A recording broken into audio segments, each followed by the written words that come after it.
Well, welcome and thank you for joining with me for this week's midweek video. Last week we left off with the idea, what about the person who's never had the opportunity to hear the gospel message? And we started off the conversation by reminding ourselves that it's not the lack of hearing the gospel message that condemns us to hell, but we are already condemned through our rebellion from God. But it's the gospel message that can save us from that. And so what we want to do is we want to build on that this week. And I want you to remember that the people who are separated, maybe from what we would say as being the Western world or a place of connection with the world as a whole. So we're talking about those tribes that are out in the bush, that nobody has reached and they haven't seen other, tribes than themselves.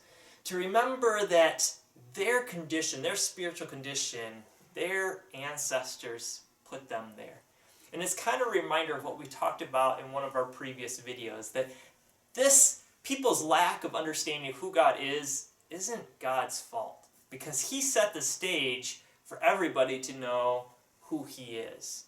We can think back at the very beginning of creation, right? God created humanity, and He dwelt among them, and yes, humanity rebelled against Him, but God didn't totally step away from humanity. He still worked with them, right? He even gave Adam and Eve the promise that a deliverer was going to come that would get rid of this curse that they had found themselves in. So God was still active with His people. He just wasn't physically present there with them. He wasn't walking in the garden anymore with them, but He was still with them. But there was specific people who chose to walk away from God and to do things their own way.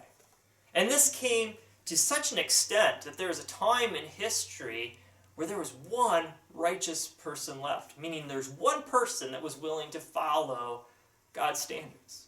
And God realized, if I don't step in here, when this individual dies, there will be nobody left who's going to follow me, which would mean nobody in humanity will be able to be saved. Now, obviously, God's seen this coming, but we see His heart and waiting till the very last moment. There's one righteous person left. And so He says, I have to wipe out all of humanity and start over, except for this one individual and his family. Now, if they weren't righteous, now why are they included into this, right?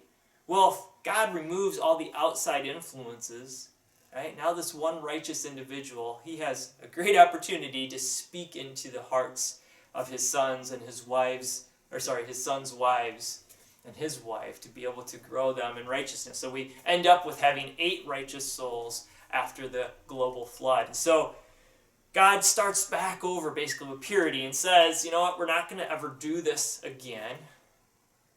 And it's a good thing, right? Because the problem is we fell into that same pattern. Humanity started walking away from God, doing their own thing. And this can be so confusing to us, going, how can you? How can you know that God exists, have Him active in your life, and you just walk away from it?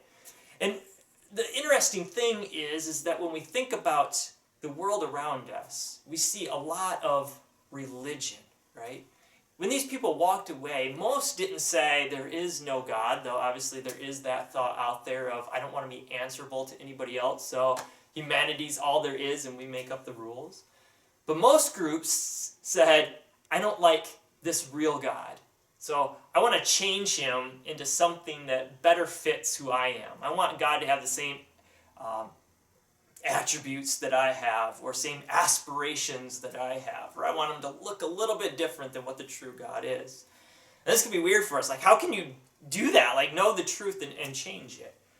But think about your own situations. You've probably had conversations with people before on something that you've disagreed with. And you walk away from that disagreement going, I have no idea how they can be so stuck into the position that they hold. It seems so obvious that they're wrong. Like, why won't they listen to it? And a word of caution, that can happen to you too. But we have to watch out that sometimes we want something to be true. We so desperately want it to be true that we'll actually convince ourselves that it is true, even when it's not, right? We surround ourselves with people who are like-minded, and we start pushing away those who disagree with us. We don't want to hear their opinions anymore. And we actually sometimes can get to the level where we start to belittle that group and think of them less human or less rational. So we'll use terminology like they're stupid, they're not smart, whatever it might be, to basically degrade them and take down kind of their humanity a little bit, because then we feel better not having to listen to them. So we basically get rid of the things that contradict what we believe, and we surround ourselves with those who are like-minded, thus affirming the position that we want to hold, that we so desperately want to be true. Well, that's the same thing that happened with humanity when they walked away from God. They convinced themselves that this one true God wasn't the real thing, but they reformulated him into what they wanted him to be. I think of it like if you're making a avatar image for your Facebook, or if you play video games or something like that, where you get to choose how this avatar looks, and you're changing the facial features, you're changing the hair, and sometimes you even are able to change their aspirations, right? And even their demeanor. Are they happy? Are they sad? What are their life goals that they might have? And sadly, some people apply that to God and say, he's my avatar, I'm going to create him in the image that I want him to be in, instead of looking at who is it that God is declared as. And so people have walked away from God that way. And so when you find this tribe that's separated from everybody else, that hasn't had the opportunity to hear the gospel yet, it's not God's fault. God didn't say there's certain people I'm going to reveal myself to and other people I'm not going to reveal myself to. He started off with everybody. He actually did it twice, right? The beginning of creation and then after the global flood. He says, all right, we're going to start off new where everybody knows who I am, where we're all on the same starting page.